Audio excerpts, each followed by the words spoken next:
It was a stormy night, the kind that seems to claw at the edges of reason.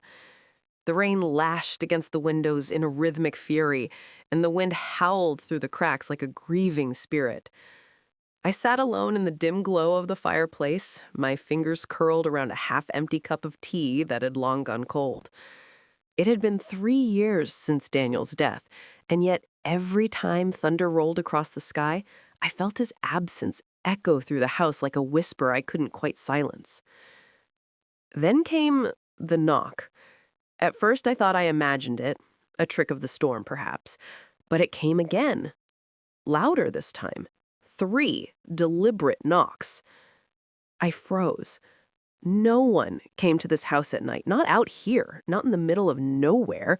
The nearest neighbor was 2 miles away. My heart began to race as I rose from my chair, every instinct screaming to stay put, but something, curiosity, dread, maybe both, pulled me toward the door. The sound of the wind died for a moment, almost respectfully, as I unlatched the chain and turned the handle. The door creaked open, and there he stood. Daniel. My husband. My dead husband. He looked exactly as he had the day I buried him. The same sharp jawline, the faint scar above his right eyebrow, even the way his hair curled slightly when wet. His eyes met mine with the same warmth that once made me feel safe. But there was something wrong, something hollow behind them, like a reflection that wasn't his own. "Hello, Claire," he said softly, his voice breaking on my name. My knees nearly gave way. I could barely breathe. "This isn't possible," I whispered. You died." He smiled faintly. "I know." The room spun. I clutched the doorframe, staring at him as if by sheer will I could make sense of what I was seeing. He stepped closer, rain dripping from his coat, pooling on the wooden floor. The smell of wet earth followed him in, mingling with the faint trace of his old cologne, a scent that had haunted my dreams for years. "I need to come inside," he said, almost pleading. My mind screamed to slam the door, to run, to call someone, anyone, but my heart, fragile and foolish, still remembered the way he used to hold me when I couldn't sleep, the way his laughter filled every corner of this house. Against all logic, I stepped aside. He entered. For a long moment, neither of us spoke. The firelight flickered across his face, casting shadows that made him seem both real and unreal. I wanted to touch him, to feel if he was solid, warm, alive, but my hands trembled too much to try. "Where have you been?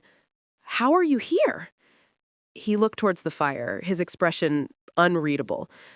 "It's complicated," he murmured. "I shouldn't have come, Claire, but I had to see you, to warn you."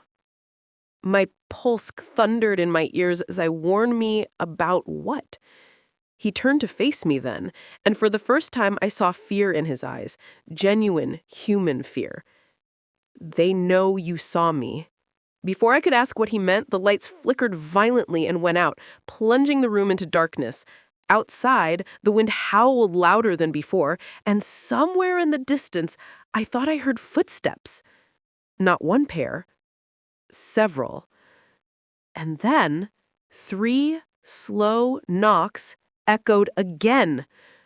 But this time, they came from the back door. And yet, here he was. The third knock came, louder this time, followed by a scraping sound along the wood. I flinched and grabbed the nearest thing I could find, a fireplace poker, and held it out in front of me. Daniel took a step toward me, raising his hands. "Claire, listen to me. They followed me here. If you open that door, they'll come in." "Who?" I demanded. "Who followed you? What are you talking about?" He hesitated, glancing over his shoulder toward the back of the house, as if expecting someone or something to appear. "He aren't alive," he said quietly. "Not anymore." The words sank into me like ice. I felt the blood drain from my face. You mean like you? He didn't answer. The silence that followed was unbearable. The only sound was the faint hum of the wind slipping through the cracks and the creak of the old house as it shifted under the weight of the storm. Then, footsteps. Slow, deliberate. Circling the porch. I could hear them, heavy and uneven, dragging slightly, as if whoever was out there wasn't entirely steady on their feet. I tightened my grip on the poker. "I'm calling the police," I said, moving toward the table where my phone lay. But when I picked it up, the screen was black, dead. "There's no signal," he said. "They don't let it through. It's how they find us." I turned to him, my voice rising. "Find you? What are you even saying? You're supposed to be dead, Daniel. This—" I gestured wildly at him, at the dark windows, at the trembling shadows on the walls. "This isn't real. It can't be real." He took a slow step closer, his gaze softening. "I know how it sounds, but you need to believe me. I didn't mean to come back, Claire. I wasn't supposed to. But something happened." "Something happened?" I repeated, almost laughing at the absurdity of it. "You've been gone for 3 years, Daniel. How can something just happen?" His eyes flickered toward the back of the house again. "He made a deal," he said finally. "The night I died, I wasn't ready to go. They offered me a way back. I thought it was a dream, a blur of light and voices. I didn't understand what I agreed to until it was too late." The words felt unreal, but there was something in the way he said them, quiet, haunted, that made the hairs rise on my neck. I wanted to scream, to run, but my legs wouldn't move. "What did you agree to?" I whispered. He didn't answer. His eyes darted toward the hallway, and suddenly the air grew colder, so cold I could see my breath. The fire behind us sputtered violently and went out, plunging the room into darkness. Then came a sound I'll never forget. A slow, rasping breath that didn't belong to either of us. It came from the hallway. Daniel moved in front of me, his voice low but urgent. "They're here." The air felt heavy, pressing against my chest. The faint outline of Daniel's figure was visible against the last dying glow of the embers, and behind him I saw something move. A shadow detached itself from the darkness, tall and crooked, its limbs bending at impossible angles. My throat tightened, my fingers went numb around the poker. "Don't look at it," he hissed. "No matter what you hear, don't look." The thing moved closer. I could hear its breath now, wet and ragged, like air being dragged through water.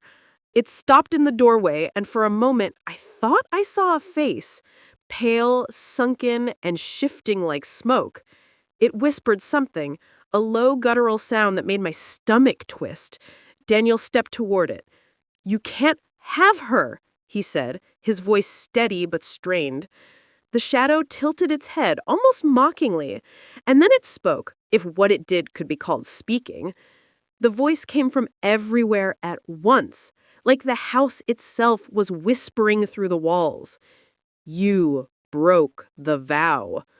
The floorboards groaned, Daniel flinched, and suddenly the smell of burning filled the air, sharp and acrid, like scorched earth. My vision blurred as the temperature dropped even lower. Daniel turned to me, his face pale as death.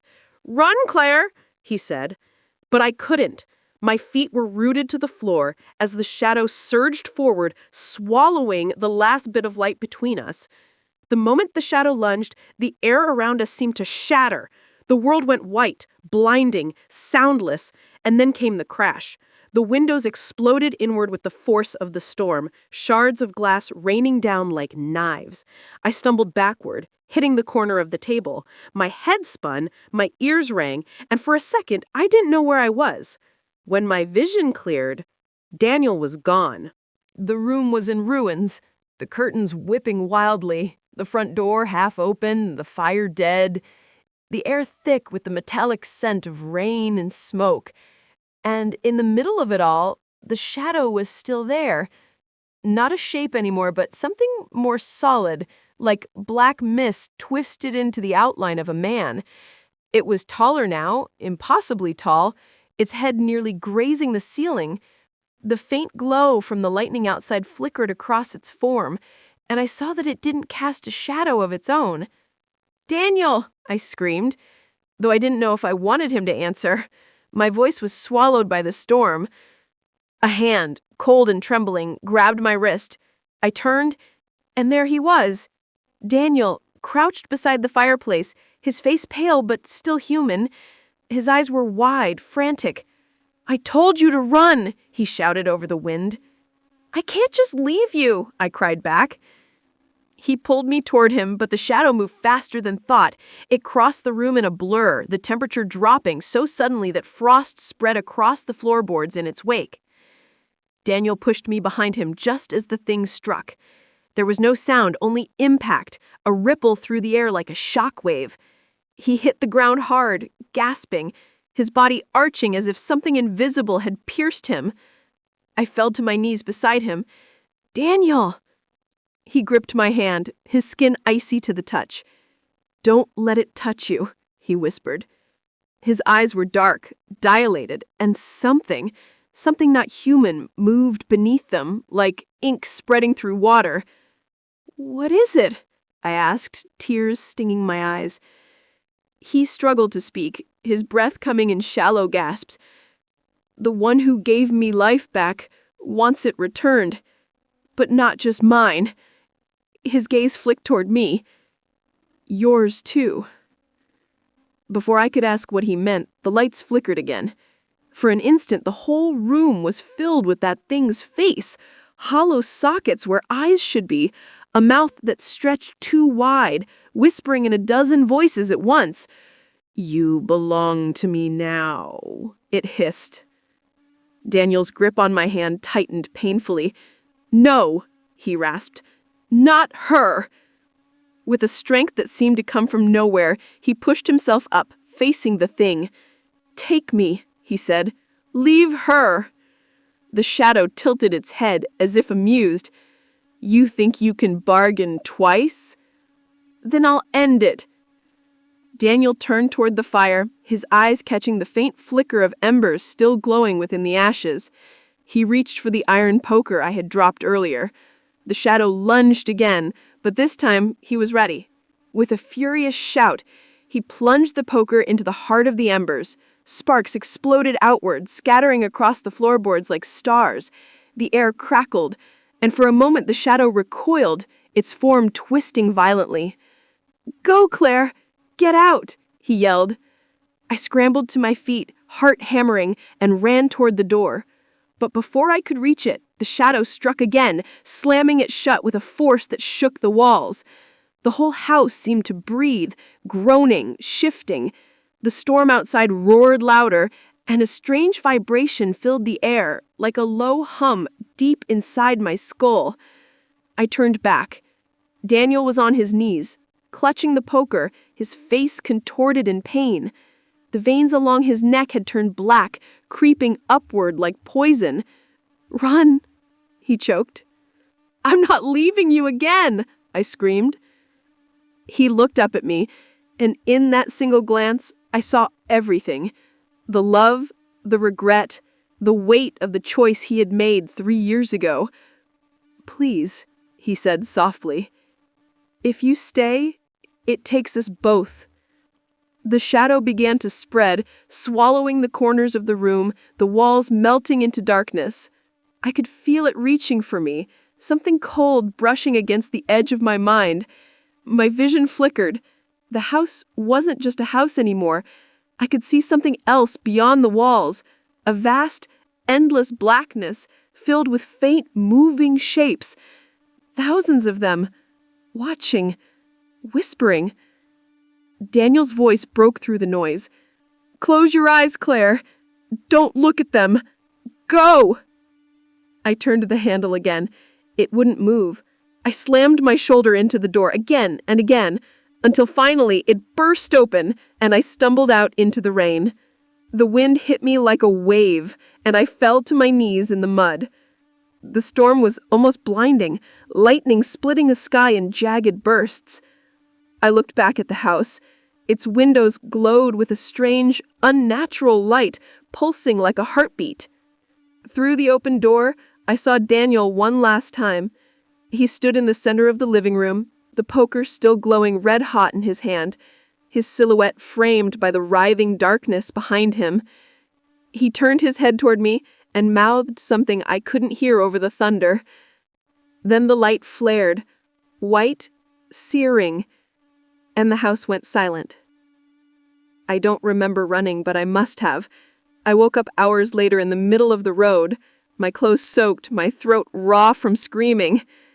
The sun was rising, pale and cold. Smoke curled in the distance where my house used to be. They said it was lightning, a freak fire, no remains found. But sometimes, when the nights turn stormy again, I hear it. The same 3 knocks at the door. Slow, patient. And I swear, for just a second, I smell his cologne again.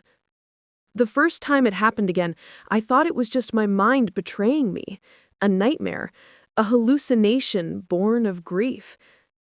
But then, I woke to the sound of the old clock in the hall, 3 soft chimes at midnight, and immediately after, those same 3 knocks, slow, deliberate, measured, like before. The kind of knocking that isn't asking for entry, but warning you that entry is already inevitable.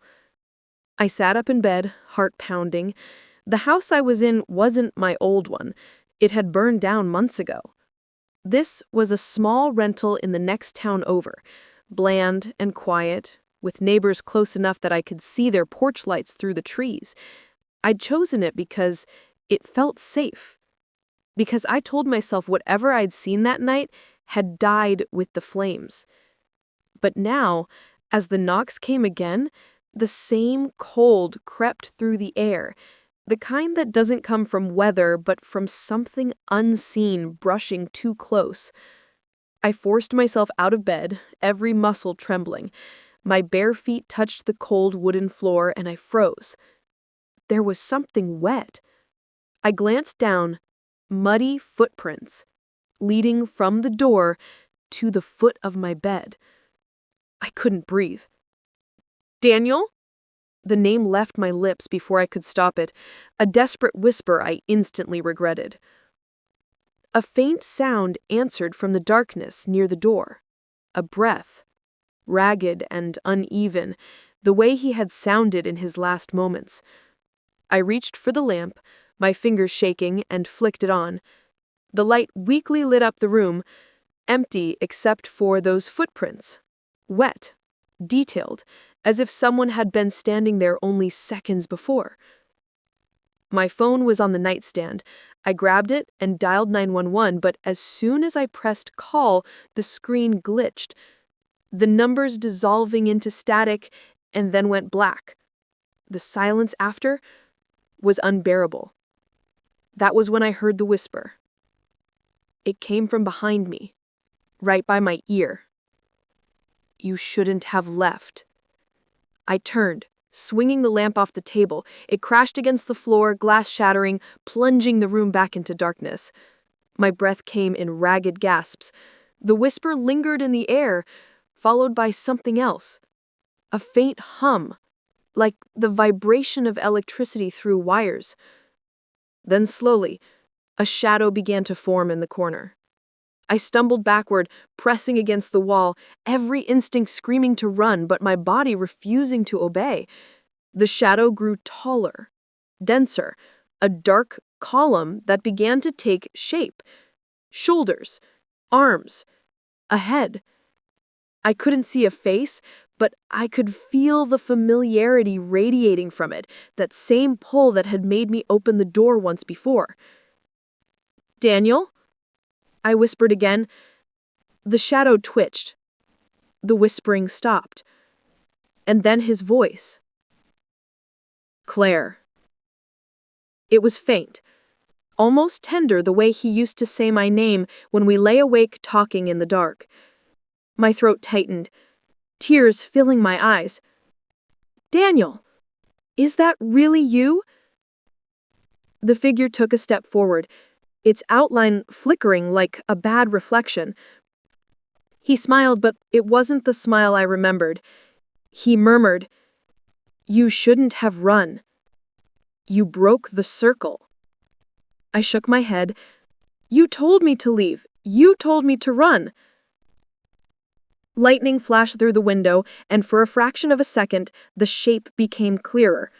His face, or what was left of it, was half there, half gone. One eye hollow, the other burning faintly with that same unnatural glow I had seen before the fire. He smiled, but it wasn't the smile I remembered. He murmured, "You shouldn't have run. You broke the circle." I shook my head. "You told me to leave. You told me to run." The lights flickered overhead, and somewhere deeper in the house I heard a door slam. Another. And another. Like someone or something was moving through the rooms, closing me in. I backed towards the corner, my hand fumbling along the wall for anything I could use as a weapon. "Daniel, please," I whispered. "Tell me what you want." The shadow took another step forward. "I want you to come back." My heartbeat thundered in my ears. "Back where?" He tilted his head, and for a brief, terrible second, his features shifted, his skin pale, lifeless, water seeping from the corners of his mouth. "Where you left me." Before I could respond, the window shattered inward. The force threw me to the floor, the wind howling through the room. The air shimmered, and I saw them. Dozens of shapes forming outside in the storm. Figures half seen through the rain, pale faces flickering in and out of existence. Watching. Waiting. The same whispering chorus I'd heard that night filled the air. Not one voice now, but many, layered over each other, pleading, mocking, hungry. Daniel turned toward the window, his expression pained. "They want what I promised," he said quietly. "I told them I'd bring you." My stomach twisted. "You promised them me?" His voice broke. It was the only way they'd let me come back. For a moment, everything inside me went still. The storm, the fear, even the cold, it all vanished, replaced by a hollow numbness. I stared at him, unable to reconcile the man I had loved with the thing standing before me. "You lied to me," I whispered. He stepped closer. "I didn't mean to, but now it's too late." The chorus outside grew louder. The walls began to vibrate, dust falling from the ceiling. The house groaned, and the light from the hallway flickered violently. I could feel the air being sucked from the room, as though the world itself was holding its breath. Daniel's hand reached out, trembling. "If you come with me," he said softly, "they'll let you see. You'll understand everything." I stared at his hand. The same hand that had once held mine as we watched sunsets, the same hand that had gone cold the night he died. Part of me wanted to take it, to believe that beyond the horror, beyond the nightmare, there was some piece of him that still existed. But then I remembered the fire, the scream, the way his eyes had turned black. "I can't," I said, backing away. His face twisted, not in anger, but in sorrow so deep it almost broke me. "Then they'll take you anyway." The lights went out completely. And in that darkness, I heard movement again, slow, dragging steps from the hallway. The air grew thicker, heavy, suffocating. I turned toward the sound, heart hammering, and saw them stepping into the room. Pale figures, faceless, each one dripping water as though pulled from the depths of a lake. My throat closed up as I stumbled backward, hands searching blindly for the door. But the knob was gone. Smooth wall where it should have been, as though the house itself had sealed me inside. One of the figures reached the edge of the light from the broken lamp. I could see it clearly now, and every muscle in my body locked. It wasn't just faceless, it was featureless, as if something had stripped away every trace of identity. Its skin was the color of drowned flesh, translucent and soft, and inside it I could see faint shapes moving, faces, hundreds of them, twisting and fading in silence. My mind was slipping, I could feel it. The sounds weren't just around me, they were inside me, pressing against the edges of thought. Daniel moved toward the figures, standing between me and them. "You can't have her," he said again, louder this time. "You can take me back. End it. Just not her." The faceless forms stopped. The air grew so still, it was like the world had stopped breathing. Then one of them tilted its head slowly, impossibly far, until its face, or what should have been its face, was inches from Daniel's. "You belong to us," it said, in a voice that wasn't one, but many. "She opened the door. She is ours, too." I wanted to shout that it wasn't true, that I didn't open the door this time, but my voice wouldn't come. I could only watch as Daniel took another step toward them.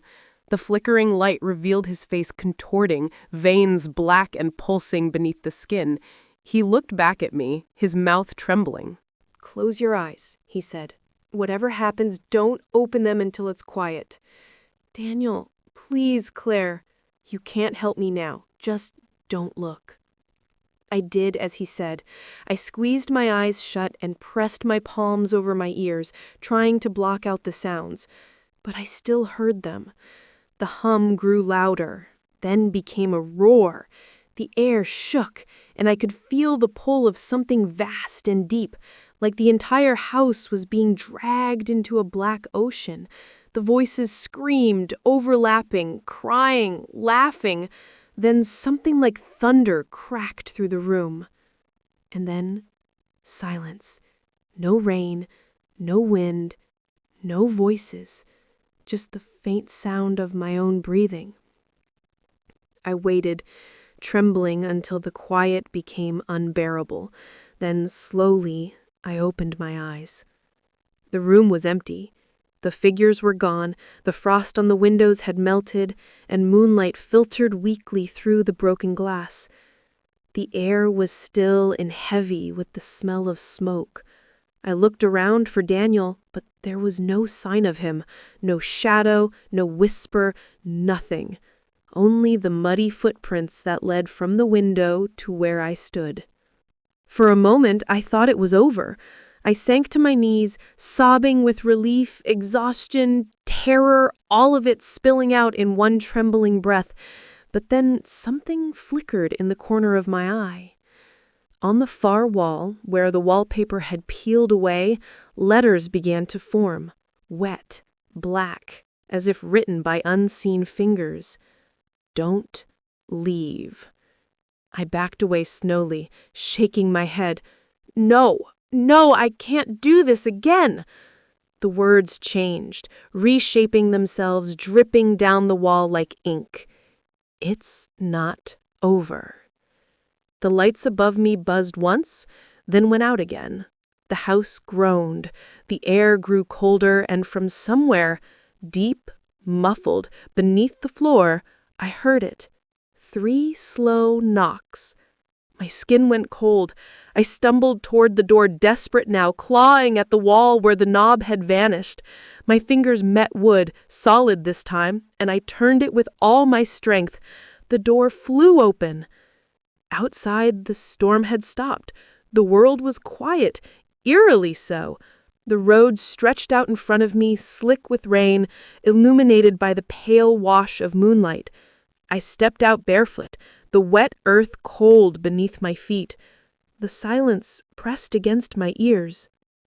Then I heard footsteps behind me, slow, measured, matching my pace. I turned around, my heart thundering. At first I saw nothing. Then, at the edge of the trees, something moved. A figure, faint, almost blending into the shadows. It stood there, watching. I knew that posture, that tilt of the head. Daniel! He was half hidden by the dark, but I could see enough to know it was him, or what was left of him. His clothes hung heavy with water, his eyes hollow but burning faintly from within. I took a step toward him before I realized I was already crying. "Why are you doing this?" I whispered. He didn't answer. He just raised a hand, slowly, deliberately, and pointed to the house behind me. I turned. For a second, I thought I saw movement in the windows, shapes gathering again, watching. The faintest flicker of light pulsed once, twice, like a heartbeat. When I looked back toward the trees, Daniel was gone. But the footprints, wet, familiar, unmistakable, led straight from the forest to where I stood, and as I stared at them, the ground beneath my feet began to tremble, soft and rhythmic. 3 slow knocks from below. The ground beneath my feet quivered again, 3 slow, deliberate thuds that pulsed through the earth like the heartbeat of something buried alive. My body went rigid. I could feel it under me, deep beneath the soaked soil, moving closer. The night air felt heavier now, thick and damp, pressing against my skin as if it wanted me still. The moonlight flickered through a passing cloud, and for the briefest instant I thought I saw the dirt rise and fall as if something underneath was breathing. I stumbled backward, my feet slipping in the mud. The house loomed behind me, silent now, its windows like black eyes watching. I should have run. Every rational thought screamed for me to run. But something kept me there, an invisible tether pulling tight, urging me to stay, to listen. Then I heard it again. A voice, faint, distorted, as though echoing through water. "Claire!" My heart seized. It was Daniel's voice, but not the way it used to be. It sounded broken, hollow, as though spoken through something that wasn't quite human anymore. I swallowed hard, backing toward the house. "No," I whispered. You're gone, Daniel." The ground shifted again, and the voice came clearer this time, closer, rising with each syllable. "Help me! They're not done!" My breath caught. I could see the soil cracking, spreading in jagged lines like spider webs. A faint light flickered from below, cold, blue, unnatural. Then a hand broke through the ground. I screamed and stumbled back, tripping over the wet grass. The hand was pale, swollen, the skin stretched thin like wax. Mud clung to the fingers and water dripped from the wrist. Then another hand appeared, and slowly, agonizingly, a head began to rise. It was him. Daniel's face, pale and ruined, his eyes glowing faintly beneath layers of dirt and decay. He gasped as if drowning, clutching at the air. "Claire, help me!" I wanted to move. I wanted to help, but my body refused to obey. I could only stare as he dragged himself out of the ground, his movements slow, jerky, like a puppet pulled by invisible strings. The smell hit me next. Wet soil, rot, and something metallic. When he finally stood, the night fell completely silent. Even the wind seemed to hold its breath. He looked at me with eyes that weren't quite his own anymore, eyes that flickered between life and something much older, deeper. "Why did you leave me?" he asked. My throat tightened. "You told me to run." His head tilted, the motion sharp and wrong. "No, I told you to stay." My knees nearly gave way. I shook my head, tears blurring my vision. "You're not Daniel." He took a slow step toward me. The sound of his foot in the mud was heavy, deliberate. "You don't know what I am," he said softly. "You don't know what they made me." I stumbled backward until I hit the porch steps. "Stay away from me." He stopped, only a few feet away now, his face half lit by the weak moonlight. "I didn't want this," he said, "but when I died, I saw them, the ones behind the dark. They offered me a choice. I thought it was a way back to you." I shook my head violently. "No, you made a deal. You brought them here." He flinched, his face twisting with pain. "You think I don't know that? Every night they take a little more. I hear them whispering, telling me I belong to them. But you—" He stepped closer, his voice lowering to a whisper. "You were always meant to follow." The wind picked up again, sharp and sudden. The trees shuddered, their branches creaking like old bones. The ground beneath him split open with a low, thunderous groan. I stumbled backward onto the porch, gripping the railing as the soil around him began to sink. A faint light poured out from the crack, blue and pulsing, alive.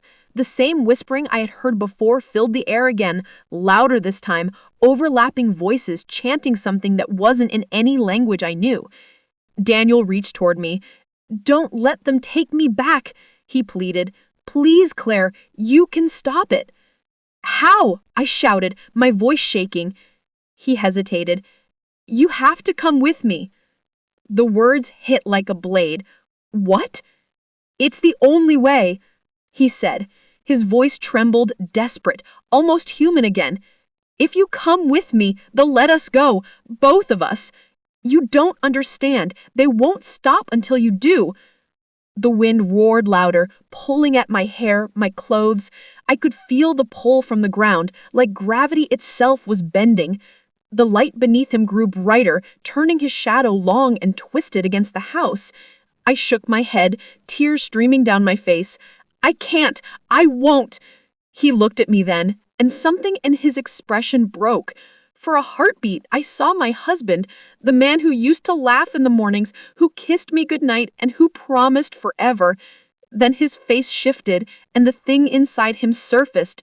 His voice deepened, echoing from somewhere far beyond him. "Then forever ends now." The ground erupted. A column of blue light shot upward, splitting the night sky. The force of it knocked me back, slamming me against the porch.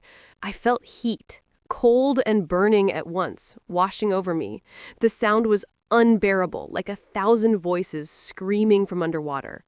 I crawled backward, shielding my face as the light spread, crawling across the yard like liquid fire. When it faded, Daniel was gone. The earth was still, the cracks sealed, leaving only mud and silence. I sat there for what felt like hours, shaking, staring at the place where he had stood. The air smelled like rain and ashes. But then I heard something new, something faint, behind me. A single creak.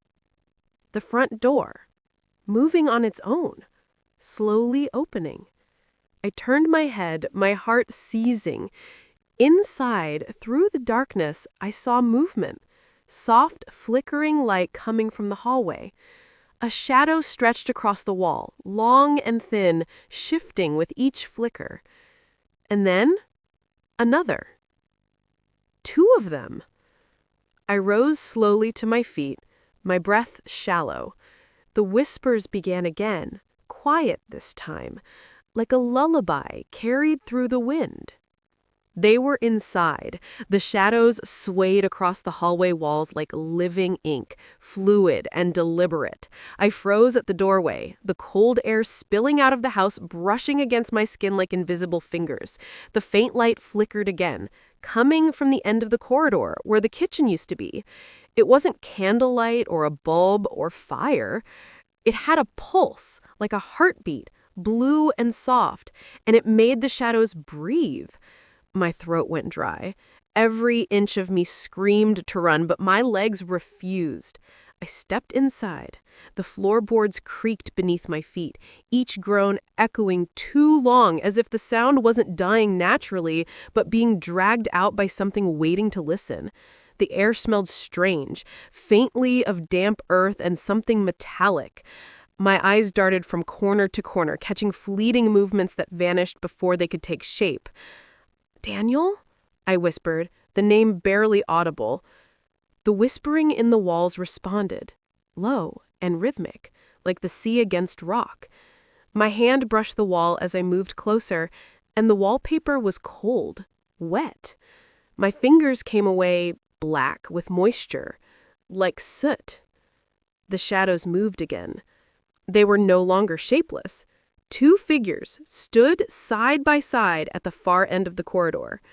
I couldn't see their faces, only outlines, one tall, one small, both still. For a fleeting moment, I thought I recognized their posture. Daniel and me, years ago, captured in some memory the house refused to let go of. But then the smaller one turned its head toward me, and I saw the impossible.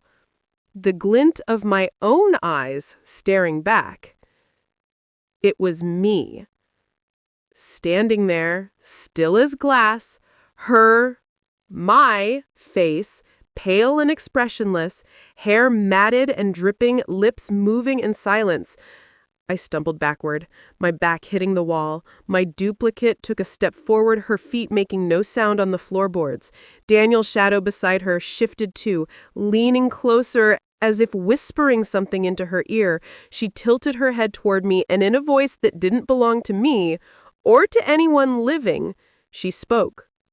"You shouldn't have said no." I pressed myself against the wall, shaking my head. "This isn't real." But she smiled, and her mouth opened wider than humanly possible, splitting, stretching, her voice rising into a chorus of overlapping whispers. The sound crawled under my skin. "Come home, Claire, you promised."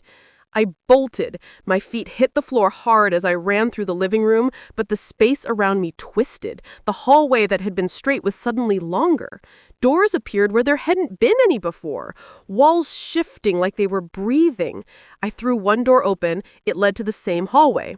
Another, it opened to nothing but blackness, a void that sucked the air from my lungs. Behind me, the whispers grew louder.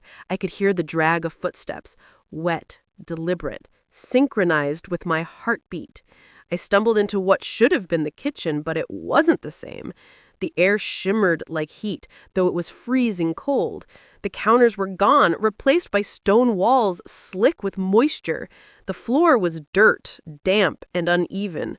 I was underground. Somehow the house had led me here. A narrow corridor stretched ahead, lit by that same pale blue glow. I could hear water dripping somewhere, slow and steady. I took a step forward, and my foot sunk slightly into the mud. The sound echoed far longer than it should have. Daniel, standing at the end of the corridor, facing away. His shoulders were trembling, his hands at his sides. I should have been terrified, but something inside me, some remnant of what we had, made me call out softly, "Daniel, please stop." He turned. Half his face was gone. The left side was normal, or what was left of it, but the right, it wasn't human anymore. Black veins pulsed beneath translucent skin. His eye glowed faintly, and the shape of something else shifted beneath his flesh, moving like liquid trapped in a thin shell. "Do you know what they are, Claire? The ones who answer when you beg the dark for mercy?" I shook my head, tears welling. "I never begged." "You did," he interrupted sharply, stepping closer. "That night, when you thought I was dying, you prayed. You said you'd give anything to see me again." My breath caught. The memory crashed over me. The hospital room, the beeping monitor, my hand on his chest, the words that had slipped out through tears. "Please, just come back." "Oh, God." "You heard me," I whispered. He nodded, and so did they. The air grew heavier. I could feel them now, An unseen presence pressing in from every direction. The blue light pulsed brighter, and shadows began to crawl along the walls, forming shapes that shouldn't exist. Faces without features, limbs without bones, bending, twisting, merging. Daniel's voice grew strained. "They want what was promised, Claire. They gave me back to you, but you turned me away. Now they'll take you themselves." I stepped backward, shaking my head violently. "No, I didn't know. I didn't mean it." His face flickered between sorrow and something monstrous. Intent doesn't matter here. The walls began to pulse. The ground beneath us rippled like water, and the blue light bled into the mud, spreading like veins. Daniel's body jerked suddenly, as if pulled by invisible hands. He screamed, a sound that was part human, part something else, and dropped to his knees. His flesh began to tear, splitting in glowing cracks that ran up his arms. I rushed forward without thinking, falling to my knees beside him. "Daniel, stop, please." He grabbed my wrist, his grip cold as stone. "It's too late for me. But you can still end it." My voice shook. "How?" "Go back," he said, choking on the words, "to the door. Don't open it again, no matter who knocks." The light surged, and suddenly his body convulsed. The ground beneath him split open, dragging him down. I screamed, trying to hold on, but his hand slipped from mine, vanishing into the dark. The hole sealed itself, leaving only silence and the faint echo of his voice. "Don't open the door." I staggered to my feet, disoriented, trembling. The corridor twisted again, and the house returned around me. The walls, the smell, the darkness. I could see the front door now, faintly visible through the hallway. My heart pounded as I ran toward it. But before I reached it, a sound stopped me cold. 3 slow knocks. On the other side. And then his voice. "Claire, it's me. Let me in." My whole body went still. The air thickened until it felt like breathing through glass shards. I stared at the front door, its faded paint, the brass knob glinting faintly in the dark, and I could see the faintest shadow beneath it. 2 feet planted perfectly still.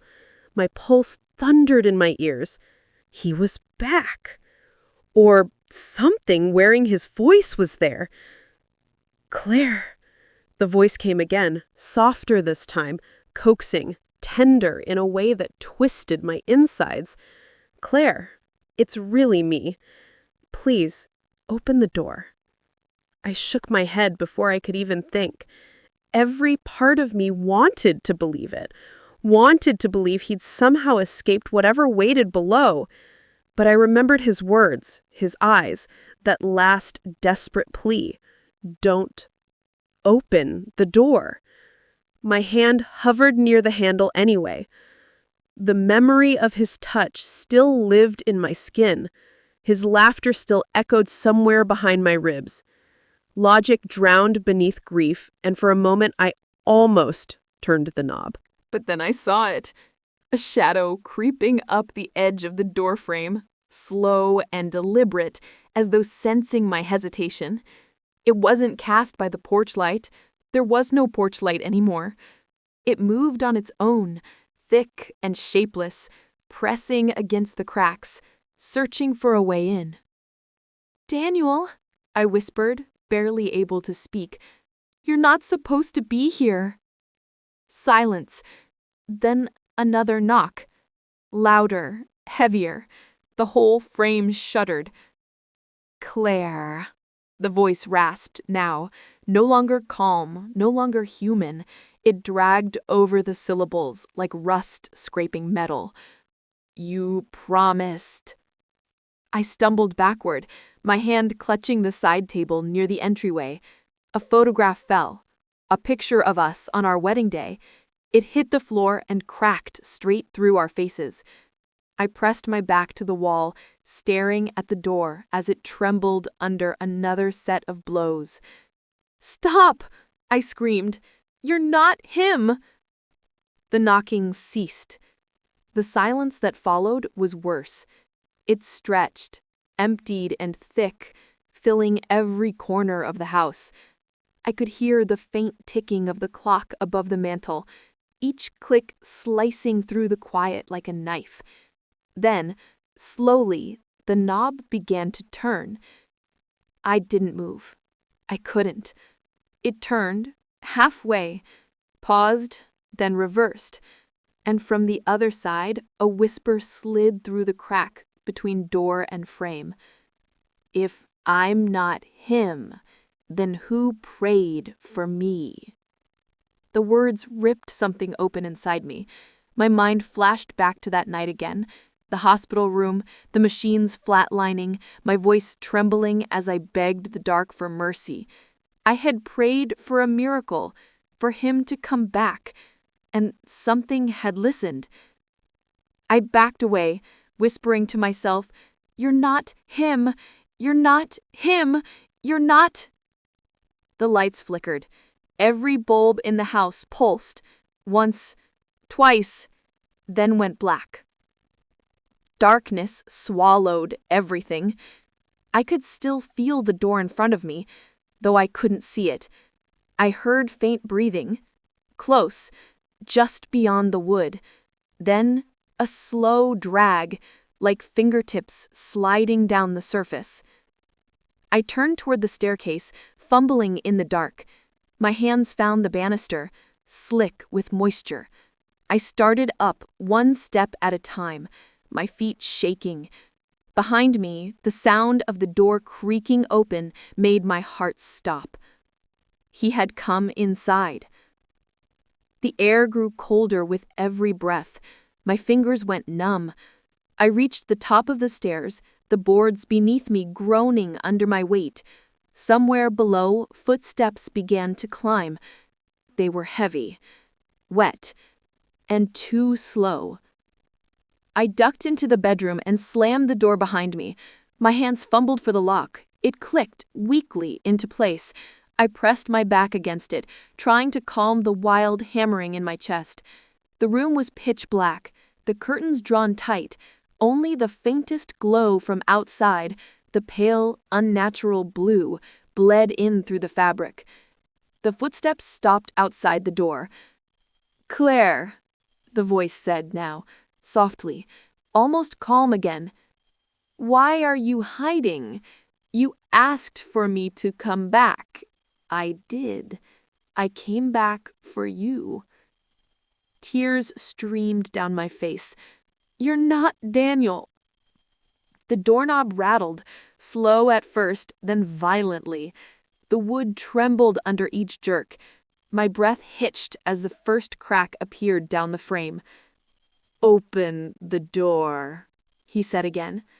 "You wanted me. You begged for me. And now you'll have me forever." I bolted for the window. The glass was old, thin. It might break. I grabbed the nearest object, a lamp, and hurled it. The crash was deafening. Cold night air poured in through the shattered frame. I started to climb through, the shards scraping my hands. Then a whisper right next to my ear froze me. "You can't leave." I turned. He was inside. Daniel, or what was left of him, stood in the center of the room. His body was wet, his clothes hanging in tatters, skin cracked and glowing faintly along the veins. His eyes, one human, one inhuman, watched me without blinking. "You brought me back. Now you don't get to leave me." I backed away, stumbling toward the window. "Stay away!" He took a step forward. The floor beneath him blackened where his feet touched, wood curling and rotting instantly. "Do you know what it's like," he whispered, "to be trapped between worlds? To scream and have no one hear you? until something else answers. I shook my head, sobbing. I didn't know. I didn't mean it. He smiled faintly, a sad, broken smile. Intent doesn't matter, Claire. Blood does, and yours still remembers me. He reached out. I felt the air change, the pressure, the cold, the pull. My body trembled violently, my vision blurring as the light around him grew stronger, almost blinding. The room began to twist. The walls warped, stretching outward, bending like heat waves. The furniture melted into the shadows. The sound of whispers filled the air again, louder now, chanting, their words tumbling over each other until they were all I could hear. Daniel's form flickered, and for a moment he looked like himself again, whole, warm, human. He took another step closer, extending his hand. Come with me. We can still be together. The pain will stop. Something inside me wavered. The love, the grief, the longing. I could feel it clawing its way up, drowning reason. His hand looked real, solid, familiar. But then I saw the floor beneath him. Where his shadow should have been, there was nothing, just darkness that stretched and pulsed like a wound in the world. I turned away, gripping the broken window frame. No, I whispered. I release you. His voice changed, deeper, angrier, the words echoing with too many tones at once. You can't. The wind roared through the room, whipping my hair, tearing at the curtains. I felt the pull again, stronger, like invisible hands dragging me toward him. My fingers clung to the window frame, blood slicking the wood where glass had cut me. Claire, he said one last time, soft and aching, if you go, I'll never find you again. I hesitated, just for a second. And in that second, something cold touched my ankle. I looked down. A gray hand, slick with mud and shadow, was wrapped around my ankle. Its grip was freezing, like being touched by the grave itself. My body jerked instinctively, trying to wrench free, but the thing's strength was impossible. Its fingers tightened, digging into my skin. I screamed and kicked at it, glass shards slicing my palms as I tried to push away from the window frame. The hand pulled harder. My body slammed against the floor. My head cracked against the wood, and a burst of white light flashed behind my eyes. For a moment, everything went silent. The only sound was my ragged breathing and the faint, pulsing hum in the air, like a distant heartbeat that wasn't mine. When I blinked my eyes open, Daniel was kneeling beside me. He wasn't glowing anymore. He wasn't monstrous. He looked like he used to. His eyes soft, his hair damp from the rain, his chest rising and falling. I could almost believe it. Almost. Please, he said quietly, stop fighting me. I shook my head violently, my voice breaking. You're not real. You're dead. He smiled sadly. Death's not what you think it is. The pressure on my ankle increased. I looked down again. Now both his hands were gripping me, dragging me slowly across the floor toward him. My nails dug into the wood, leaving splinters under my skin. The air grew colder, denser, making every breath burn. I kicked out again and managed to hit him in the shoulder. His head snapped to the side, and for a split second his face changed, half of it melting away, revealing the gray, cracked bone underneath. He hissed, the sound like wind tearing through dead leaves. You promised me forever, he snarled, his voice layering over itself, human and inhuman at once. I didn't mean this, I screamed. The room shook, the walls pulsed like veins, the blue light spreading again through every crack and shadow. The air shimmered. Behind Daniel, the outline of the room began to dissolve. I could see something beyond it. Black water rippling under a sickly, colorless sky. Figures moved in that water, their shapes barely human, crawling toward the light spilling from the room. Daniel turned his head slightly, and they stopped, as if he was their gatekeeper, their bridge.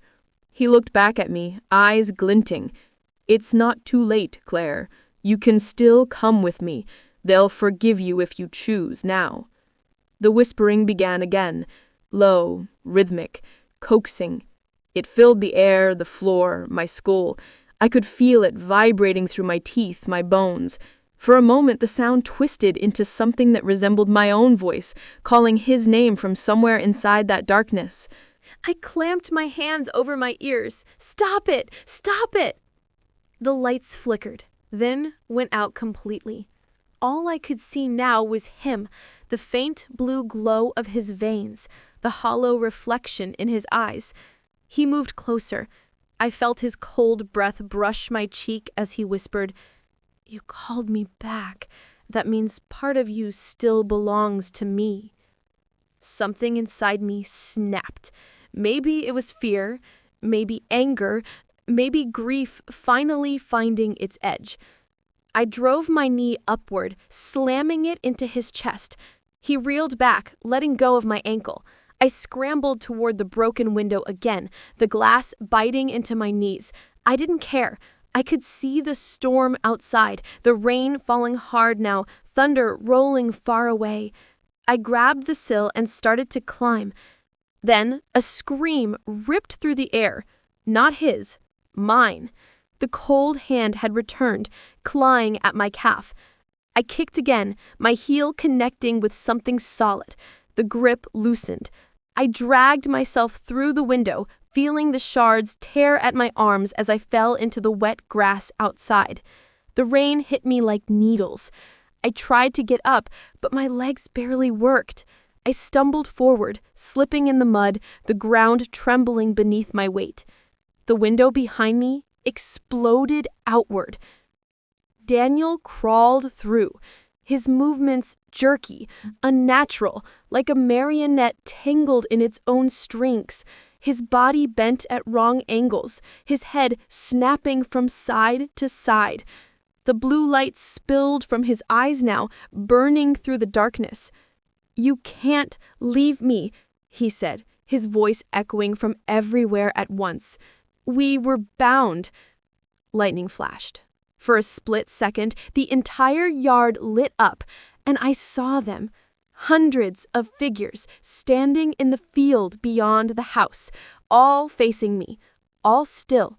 Their eyes glowed faintly, just like his. The rain didn't touch them. They were waiting.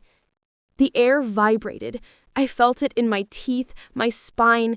Daniel took another step, the ground blackening beneath him. I stumbled backward, my feet sinking into the wet earth. My mind screamed for me to run, but I couldn't. There was nowhere to go. He reached out his hand again, that familiar gesture that once meant safety, love, everything. "Come home, Claire. It's over." A flash of memory hit me. The night he died, the sound of his last breath, the look in his eyes when I whispered I'd do anything to keep him. Anything. The realization struck like lightning. That was the deal. Not with God, not with hope, with them. I straightened slowly, my body shaking, but my mind clear for the first time since this nightmare began. "You didn't come back for me," I said. My voice trembled but didn't break. "You came back for them." His expression faltered. "No, you're their anchor." The whispers grew louder, angry now, the shadows trembling. The figures in the field began to move, their heads turning toward him. The blue light that had filled him flickered, dimming slightly. I took a step forward. "You made the wrong deal." His face twisted, flickering between Daniel and the thing wearing him. "You can't break it. Watch me." I dropped to my knees in the mud and pressed my bleeding hand to the ground. The soil was alive beneath me. I could feel their energy, the same energy that had dragged him back. I closed my eyes and whispered the only words that came to me. "I release you." The earth screamed. The ground split open beneath him, light pouring out like liquid fire. He lunged forward, his fingers grazing my shoulder, but I jerked away. His scream tore through the storm, raw and endless. The light consumed him, burning through his form until it was just ash and air. Then the field went still. The figures faded one by one, dissolving into the rain. The sky lightened, not with dawn, but with absence, the darkness pulling back like a tide. The whispering stopped. I fell forward, hands sinking into the mud, sobbing until there was nothing left in me. When I finally looked up, the house was gone. All that remained was the door, standing upright in the middle of the empty field. And then, from behind it, came one final, gentle knock. The knock echoed through the field like thunder trapped in glass. It shouldn't have been possible.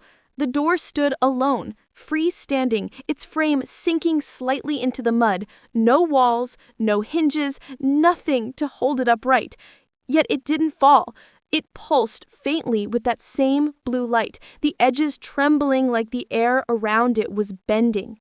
I froze, every nerve in my body on edge. The rain had stopped, but the silence that followed was worse. No crickets, no wind, no movement. Just the sound of my heartbeat and the faint, steady dripping of water from the door's handle. Then it came again. 3 knocks. Slow. Precise. I wanted to turn and run, but my legs wouldn't move. My breath came shallow and fast, each inhale catching on the cold that seemed to seep from the air itself. I stared at the door, knowing, somehow, that whatever stood behind it had never really left. The 3rd knock vibrated through the ground, through my bones. And then, softly, his voice. Claire. It was barely more than a breath, but it reached me all the same. Gentle, familiar, heartbreaking. Please, let me in. My body trembled. Every instinct screamed at me to move away, but something deeper, something that remembered him, the warmth of his hands, the way his laugh filled the house, kept me rooted. The voice didn't sound like the creature that had come through before. It sounded human again. It sounded like him. Daniel? I whispered. My own voice sounded foreign in the silence. The door creaked, the wood flexing as if under unseen pressure. A soft glow spread along its edges, casting faint, watery reflections across the field. The air thickened with the scent of rain and earth. Claire, the voice said again, calm now, pleading. It's me. I'm free. You did it, but I can't stay there. Please, just open the door. The tears came before I could stop them. My throat tightened, my chest heavy with guilt and disbelief. No, I whispered, shaking my head. I let you go. You told me not to open it again. There was silence. For a moment I thought maybe it was over, but then the voice returned, softer this time, like he was standing just behind the door, his lips almost against the wood. Because you didn't really let go, he said, his voice changing, the edges fraying, deepening into something layered, fractured. You said the words, but you didn't mean them. You still belong to me. The ground beneath my feet quivered. I stumbled back, my shoes sinking into the mud. The door began to vibrate violently, the light from its edges turning from blue to white hot, searing the darkness around it. Cracks spread across its surface like veins of lightning. I covered my ears as a sound tore through the air, a low, guttural scream that didn't belong to any living thing. The door split down the middle. From the crack, something began to emerge. At first, it looked like smoke, dark, liquid, writhing. Then it thickened, taking shape like ink swirling through water. A hand formed first, pale, familiar, and then a face. Daniel's face, but not the man I knew. His eyes were gone, replaced by 2 pits of black fire. His smile was stretched too wide, too sharp. "You thought you could send me back?" he hissed, his voice layered with hundreds of others. "You think they'll let go of what's theirs?" I stumbled backward, falling hard onto the wet ground. The light around the door pulsed with every word he spoke. Shadows rippled outward, spreading across the field like veins in glass. The air grew thick, unbreathable. "Daniel, please," I gasped, though I didn't even know why I was begging anymore. He tilted his head, the faint echo of something human flickering in his gaze. "You told me. There's no going back. Not for me. Not for you." The field around us began to shift. The trees in the distance warped, bending inward as though the earth itself was folding. The horizon rippled like water, and beneath the rain-soaked soil, I could hear it again, the heartbeat of something enormous. I crawled backward, my hands sinking into the mud, searching for something, anything solid. My fingers brushed against something cold and hard. When I looked down, I saw it. A small locket, half buried in the dirt, the one I'd buried with him. My breath caught. I picked it up, my shaking hands struggling to open it. Inside, the photo of us was still there, though smeared and faded from years underground. I could barely recognize our faces, but I could still feel the warmth of that memory. The promise we'd made. Until death do us part. I looked up. "Daniel," I said quietly, my voice steady for the first time. "We made a promise. Death was supposed to be the end." He stopped moving. The darkness around him flickered, uncertain. "You swore." "I swore to love you, not to follow you into the dark." The ground shuddered. The door behind him began to pulse faster, the cracks widening, spilling white light across the field. He reached for me, but his hand trembled, flickering in and out like static. "You can't break it," he whispered, desperation bleeding into his tone. "You can't." I clutched the locket to my chest, pressing it against my heart. "Then maybe it can break me instead." The words weren't a prayer, they were a release. The light from the door surged, so bright I had to shut my eyes. The air howled, pulling at everything. Grass, soil, my hair, the pieces of him.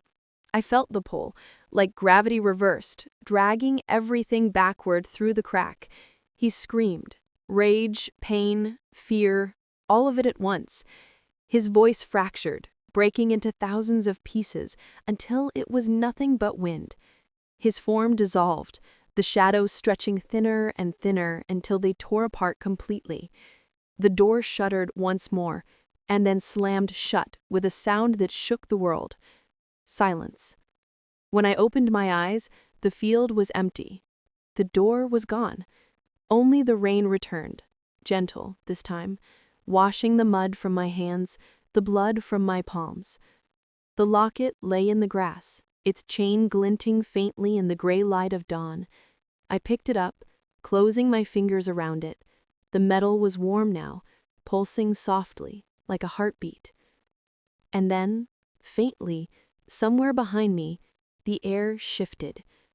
A whisper, barely audible, almost tender. "Claire, you forgot something." The whisper slid down my spine like cold silk. I turned slowly, the dawnlight painting the world in soft gray and gold.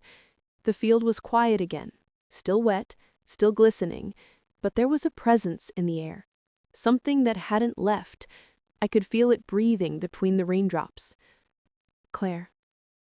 This time the voice didn't sound like Daniel at all. It wasn't cruel or pleading.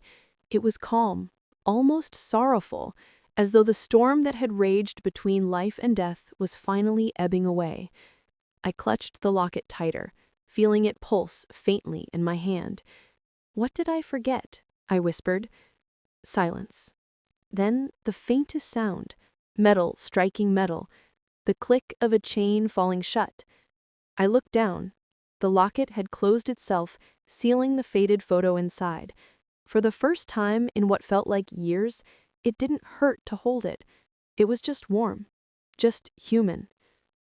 The clouds parted slightly above the trees, letting in a ribbon of pale sunlight. It spilled across the field, touching the place where the door had stood. Steam rose where the light hit the wet grass, curling into shapes that looked almost human before vanishing into the air. And then I saw him. Not the shadow, not the thing that worn his face. Daniel stood across the field, his figure faint and transparent in the morning mist. He looked like he used to. The kind eyes, the small crooked smile that always appeared when he caught me staring. He wasn't reaching for me this time. He just stood there, watching. For a moment, I couldn't breathe. Every memory I'd buried rushed back in. The sound of his laugh when he burned breakfast, the way he'd hum under his breath while fixing the fence, the warmth of his hand as he'd fall asleep beside me. All those ordinary, beautiful things that grief had twisted into ghosts. "I'm sorry," I said softly, my voice breaking, "for holding on too long." He smiled, that familiar smile that always carried both love and sadness. "You didn't hold on too long. You just forgot to live." The words hit me harder than any scream, harder than any haunting. They weren't a curse, they were a truth.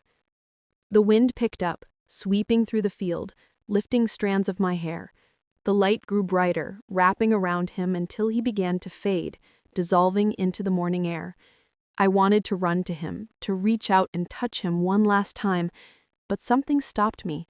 Because this time I didn't need to. "I'll be okay," I whispered. "You can rest now." And just like that, he was gone. The air stilled. The warmth of the sunlight remained, soaking into my skin, grounding me in a way I hadn't felt since before the nightmare began. The earth beneath me felt real again, solid. The world had color again, the gold of dawn, the soft green of the grass, the deep brown of the mud still clinging to my shoes. I stood there for a long time, staring at the empty space where he'd been until the quiet became peaceful instead of terrifying. When I finally turned back toward the house, the locket glowed faintly in my hand. Not bright, not supernatural, just enough to catch the light. I slipped it around my neck and felt it settle against my heart like it belonged there again. The path home was muddy, but I walked slowly, feeling the rhythm of my steps, the wind on my face. Every sound, the chirp of a bird, the soft rustle of leaves, seemed alive in a way I hadn't noticed in years. It felt like the world was reminding me that it was still here, that I was still here. When I reached the house, I paused on the porch. The door, the real one, stood open slightly, creaking in the breeze. For a heartbeat, I hesitated, afraid of what might wait inside.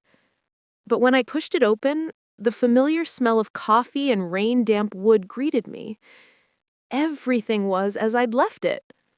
The photo of us still sat on the mantel, only now the glass wasn't cracked anymore. I didn't remember fixing it, but the image inside was clear again. Daniel's face, mine beside him, frozen in some forgotten summer sunlight. For the first time, I smiled back at it without tears. Something shifted in the mirror across the room. For a second, I saw him there again. Just his reflection, standing behind me with that same faint smile. Not haunting, watching, protecting. Then he faded, leaving only me. That was when I realized what he meant by "you forgot to live." I had spent so long clinging to death, his, mine, the grief that bound us, that I'd stopped being part of the world. But the moment I let go, truly let go, I felt the weight lift. He wasn't gone. He was simply at peace. And in some quiet way, he'd given that peace back to me, too. The days that followed passed gently. I mended the garden fence. I repainted the front porch. I even laughed once, really laughed, when the neighbor's dogs stole my shoes again. Each small moment felt like stitching life back together, one thread at a time. And at night, when I lay in bed, I no longer heard knocking at the door, no whispers in the walls, only the soft hum of the wind through the trees. And sometimes, when I closed my eyes, the echo of his voice, not from the shadows, but from the warmth within my own heart. Weeks later, when I returned to the field, there was no sign of the door. Just wildflowers growing where it once stood, their petals swaying gently in the breeze. I knelt there, touching the soil that had once opened like a wound, now healed, vibrant, alive. "Goodbye," I murmured, though it didn't feel like goodbye. It felt like gratitude, like peace. As I rose to leave, a gust of wind swept past me, carrying the faint scent of his cologne, cedar and smoke. It wrapped around me for a heartbeat, warm, familiar, almost like an embrace. I smiled and let it go. The sky above was endless, stretching wide and blue, and for the first time in years, I walked away without looking back. But as I reached the edge of the field, the faintest sound echoed behind me. 3 gentle knocks, soft as breath. Not a warning, not a haunting, just a reminder that love, real love, never dies. It only changes its shape.